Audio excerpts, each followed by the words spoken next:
আসসালামু আলাইকুম সুপ্রিয় দর্শক, শুভেচ্ছা জানবেন। ইউক্রেনের প্রতিরক্ষা বাহিনীর কি বাজেট ঘাটতি হয়েছে? তাদের কি টাকা ফুরিয়ে এসেছে? কেন তাদের টাকার অভাব হলো? কোথায় গেল ইউক্রেনের প্রতিরক্ষা বাহিনীর টাকা? ইউক্রেনের প্রতিরক্ষা মন্ত্রীর সঙ্গে ঠিক কি হয়েছিল ইউক্রেনের প্রেসিডেন্ট ভলোদিমির জেলেনস্কির? কি বলছেন জেলেনস্কি এখন? কেন জেলেনস্কি নির্বাচন দিতে চায় না? এসব বিষয় নিয়ে আলোচনা করব এই কন্টেন্টে। আমি আনোয়ার সাদি আপনাদের সঙ্গে আছি। সবার আগে ইউক্রেনের হামলায় রাশিয়ার কিছু ক্ষয়ক্ষতির কথা আপনাদেরকে বলি। আপনারা তো জানেন যে রাশিয়ার অর্থনৈতিক কর্মকাণ্ডকে গুড়িয়ে দিতে চায় ইউক্রেন, যেন রাশিয়া যুদ্ধ করার জন্য টাকা নাই পায়। এ কারণে রাশিয়ার তেল শোধনাগারে হামলা চালায়, রাশিয়ার এই যে খুচরা বিক্রি করার, অনলাইনে বিক্রি করার জিনিসপত্রের যে গোডাউন রয়েছে সেখানে হামলা চালায় এবং হামলা অব্যাহত আছেই। সো সেই হামলাগুলোকে আবার রাশিয়া আকাশ প্রতিরক্ষা ব্যবস্থা ব্যবহার করে ভেঙে দেয়। তো ভেঙে দিলেও সেই গোলার অংশবিশেষ তো পড়ে কোথাও না কোথাও, ড্রোনের ধ্বংসবিশেষ তো পড়ে, সেগুলো পড়েও অনেক লোকজন আহত হয়।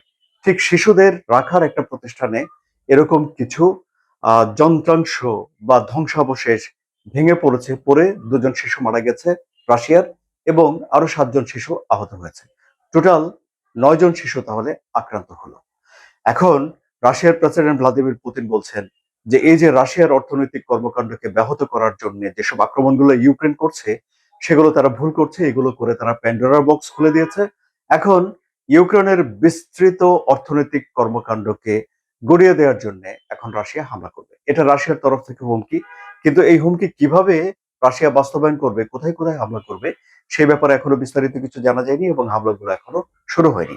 কিন্তু রাশিয়া ইউক্রেন যুদ্ধ আরেক লেভেলে যাওয়ার, মানে আরেকটু ঘনীভূত হওয়ার, আরো জোরদার হওয়ার আশঙ্কা দেখা দিয়েছে। এই যখন পরিস্থিতি, তখন ইউক্রেনের প্রেসিডেন্ট ভলোদিমির জেলেনস্কি কি করছেন? তিনি একটা বৈঠক করেছেন, সেটাকে অফ দ্য রেকর্ড বৈঠক বলা হচ্ছে। মানে ওখানে টিভি ক্যামেরা অ্যালাউড না, কোনো রকম ক্যামেরা নেই, ফুটেজ বের করার সুযোগ নেই। কিন্তু আবার ওই বৈঠকে কি কি আলোচনা হয়েছে তার একটা ট্রান্সক্রিপ্ট, লিখিত রূপ আবার ফাঁস হয়েছে, সাংবাদিকদের কাছে চলে এসেছে বা দেওয়া হয়েছে।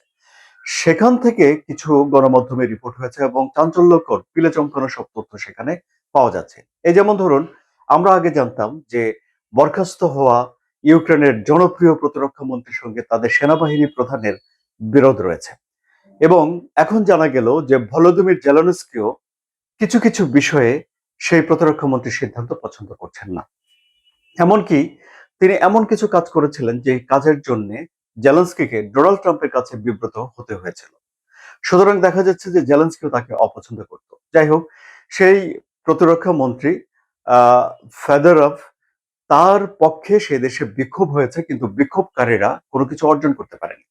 এমনকি ফেদরভ দাবি করেছিলেন যে নির্বাচন যেন দেওয়া হয়, কিন্তু জেলেনস্কি বলছেন যে এখন নির্বাচন দেওয়া ঠিক হবে না, কারণ ইউক্রেনে যদি এখন নির্বাচন দেওয়া হয় তাহলে নির্বাচন হলে ইউক্রেন দুই ভাগে ভাগ হয়ে যাবে, এমন দেশও ভাগ হয়ে যেতে পারে। ইউক্রেনের আইন অবশ্য এটা সাপোর্ট করে যে যুদ্ধ চলাকালীন সময়ে নির্বাচন না হলেও চলবে। দ্বিতীয় বিশ্বযুদ্ধের সময় ইউরোপের যুক্তরাজ্যের আহ চার্চিল, তিনি কিন্তু নির্বাচন দেননি, সেটি তারা গ্রহণ করেছে। কাজে ইউরোপের কাছে এটি গ্রহণযোগ্য যে ইউক্রেনে এখন নির্বাচন হবে না। এখন ইউক্রেনের কাছে শুধুমাত্র যে প্যাট্রিয়ট ক্ষেপণাস্ত্রের গোলারই অভাব হয়েছে তা নয়, তাদের টাকারও অভাব হচ্ছে। তাদের প্রতিরক্ষা খাতের জন্য দ্বিতীয় অর্ধে, মানে 2026 সালের আহ, পরবর্তী 6 মাসের জন্য, July, August, September, October, November, December, $27 billion বরাদ্দ করা হয়েছিল। এই $27 বিলিয়ন তারা আগেই খরচ করে ফেলেছে, অর্থাৎ জানুয়ারি থেকে জুন মাসের মধ্যে খরচ করে ফেলেছে। কেন? প্রতিরক্ষা ব্যয় সংক্রান্ত কিছু কারণে এটি লেখা হয়েছে। আসলে তারা কি কিনেছে, কোথায় খরচ করেছে, না কি হয়েছে সেই ব্যাপারে কোনো বিস্তারিত খোঁজ খবর নেই, কিন্তু টাকাটা নেই। এখন তাহলে হয় অন্য কোনো খাত থেকে টাকা এনে বরাদ্দ দিতে হবে প্রতিরক্ষা খাতে, না হলে ইউরোপীয় ইউনিয়ন, যুক্তরাষ্ট্র কারো কাছ থেকে টাকা, লোন অথবা অনুদান, কোনো না কোনো ভাবে এই টাকা আনতে হবে জেলেনস্কিকে, এনে প্রতিরক্ষা খাতকে দিতে হবে। সো 2003 সালে যে পরিমাণ প্যাট্রিয়ট আকাশ প্রতিরক্ষা ব্যবস্থা পেয়েছে, 2024 সালে তা কমেছে, 2025 সালে আরো কমেছে, 26 সালে সেগুলো পাওয়ার আশঙ্কা আরো কমে যাচ্ছে, কারণ এখন যুক্তরাষ্ট্রের নিজেরই আকাশ প্রতিরক্ষা ব্যবস্থা দরকার।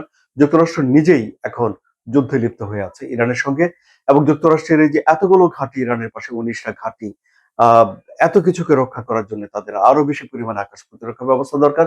এখন প্যাট্রিয়ট এবং থার্ড আকাশ প্রতিরক্ষা ব্যবস্থার ভান্ডারে টান পড়েছে বলে গণমাধ্যমগুলো খবর দিয়েছে, এবং তারা উৎপাদন করে কুলিয়ে উঠতে পারছে না সময়ের সঙ্গে পাল্লা দিয়ে। এই পরিস্থিতিতে এখন জেলেনস্কি বলছেন যে রণাঙ্গনে তাদের অগ্রগতি হয়েছে। রাশিয়া 990 বর্গ কিলোমিটার জায়গা দখল করে নিয়েছিল, এবং জেলেনস্কি বলছেন যে 800-রও বেশি বর্গ কিলোমিটার জায়গা তিনি পুনর্দখল করতে পেরেছেন।